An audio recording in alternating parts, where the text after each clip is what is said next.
ही कथा त्या काळातील आहे जेव्हा गावामध्ये मोबाईल आणि टेलिफोन तर दूरच, साधी वीजही पोहोचली नव्हती.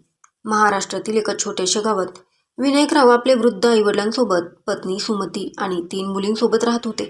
विनायकरावांची मनापासून इच्छा होती की त्यांना एक मुलगा व्हावा. त्या काळी मुलींपेक्षा मुलांचे महत्त्व जास्त मानले जात असे. खरं तर आजही असे अनेक परिवार आढळतात जिथे मुलगा आणि मुलगी यांच्यात भेदभाव केला जातो. विनायकरावांची ही इच्छा अखेर पूर्ण झाली आणि त्यांच्या पत्नीने एका मुलाला जन्म दिला. संपूर्ण कुटुंबात आनंदाची लाट उसळली. विनायकरावांनी संपूर्ण गावात मिठाई वाटली.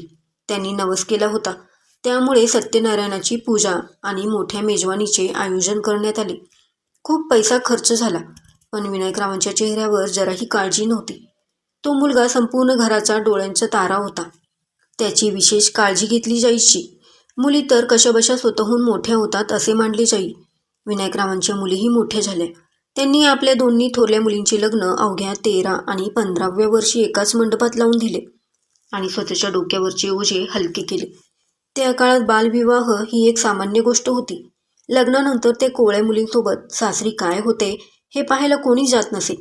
कन्यादान करून आईवडील निश्चिंत व्हायचे आणि नशिबावर सर्व सोडून द्यायचे.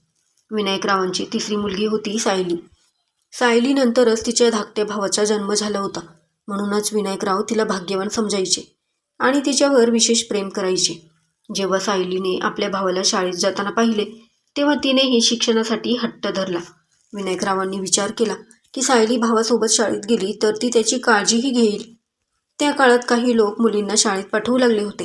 दोघांच्या वयात फक्त 2 वर्षाचे अंतर होते, म्हणून त्यांचे नाव एकाच वर्गात टाकण्यात आले. सायली पुस्तकाच्या जादुई दुनियेत हरवून गेली. नवनवीन माहितीमुळे तिची अभ्यासातली ओढ वाढू लागली. वर्षे सरत गेली. सायलीच्या मोठ्या बहिणी जेव्हा माहेरी येत तेव्हा सायलीची प्रगती पाहून त्यांना अभिमान वाटे, पण सोबतच स्वतःला शिकण्याची संधी मिळाली नाही म्हणून खंतही वाटे. शिक्षणामुळे सायलीला तिच्या हक्कांची जाणीव झाली होती, पण ती 16 वर्षाची होताच विनायकरावांनी तिच्यासाठी स्थळ शोधायला सुरुवात केली. सायलीला लग्न करायचे नव्हते. तिने वडिलांना विनवणी केली, बाबा मला अजून शिकायचे आहे, माझे लग्न लावू नका. मुलीचे मन राखण्यासाठी त्यांनी काही काळ थांबण्याचा विचार केला, पण गावात लोक चर्चा करू लागले. अखेर विनायकरावांनी सायलीचे काहीही न ऐकता लग्नाची तयारी सुरू केली. त्याने तिच्यासाठी आदित्य नावाचा मुलगा पसंत केला. सायलीने खूप विरोध केला, पण घराबाहेरच्या आबरूची भीती दाखवून तिला गप्प करण्यात आले. अखेर सायली आणि आदित्यचे लग्न झाले. रडत खडत सायली सासरी पोहोचली. लग्नाचे विधी पार पडले आणि रात्री तिला खोलीत नेण्यात आले. नटलेली सायली आपल्या नशिबावर अश्रू ढाळत बसली होती. दुसरीकडे आदित्यचे मित्र त्याला सुहागरात्रीच्या नावावरून चिडवत